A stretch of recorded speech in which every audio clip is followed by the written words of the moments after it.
The dusty shelves of Miller's Antiques weren't exactly where most 20-somethings spent their Friday nights, but for Leo and Sam, it was sanctuary.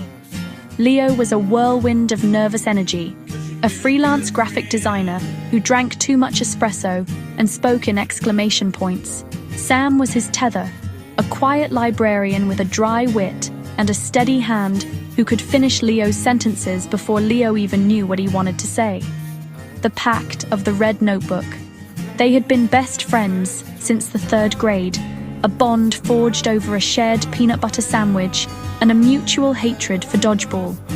Now, at 26, they shared a tradition, the treasure hunt.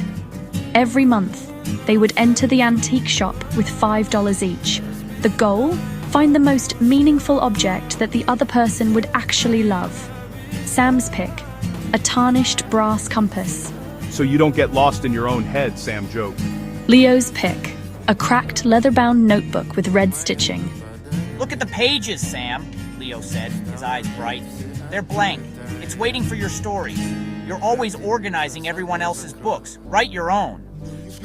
The testing ground life, as it often does, tried to pull them apart. A year later, Leo got a job offer in a city 300 miles away. The night before he moved, they sat on the floor of Leo's empty apartment, eating pizza off a cardboard box. We're going to be those people, aren't we? Leo asked, his voice uncharacteristically small. The ones who like each other's photos but haven't spoken in 3 years? Sam didn't look up from his pizza.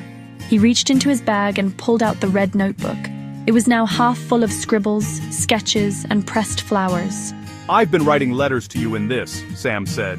Every time something happens that I want to tell you, I put it here. I'm not mailing it. You'll just have to come back and visit to read it.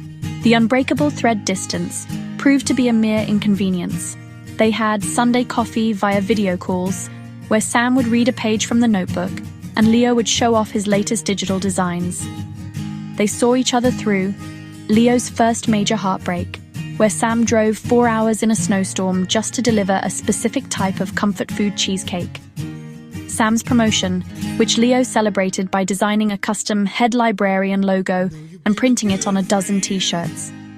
The reunion 5 years later, Leo moved back. He didn't come back for the city. He came back because he realized that while he could design a life anywhere, he could only share it with one person. Find anything good? Leo pulled a small silver key from his pocket, a key to his new apartment. He handed it to Sam. I found a place with a second bedroom. It's got a big window and enough shelf space for 1,000